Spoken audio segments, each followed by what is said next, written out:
সকাল সকাল বাজার করতে ডেফিনেটলি যাবেন, তবে তার আগে জেনে নিন কি হয়েছে আজকের মার্কেট প্রাইস। যদুবাবুর বাজার, সেখান থেকে কি ছবি সৌভিক তুলে ধরেছেন, দেখুন।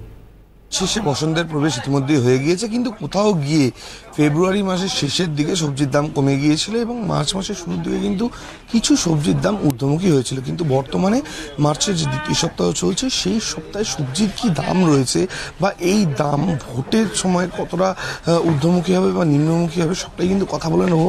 এক বিক্রেতা রয়েছেন আমার সাথে, একটু কথা বলবো। কি দাম রয়েছে কোন সবজি?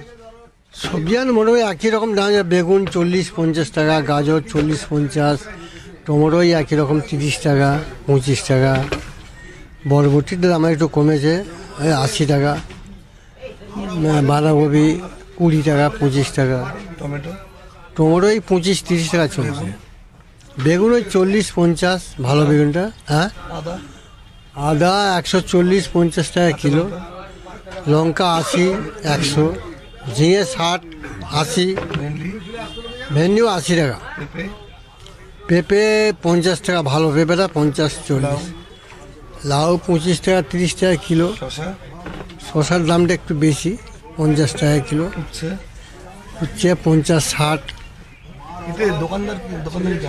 দোকানদারি খুব একটা সেরকম নেই, মানে এখন এই মাছটা এখন একটু নরম চলছে। আর ফুটের জায়গা, ফুটের জন্য আমাদের একটু ঝাড় খেয়ে যাচ্ছি। ভোটের জন্য কি মনে করছেন? ভোটের জন্য কি না বাড়বে?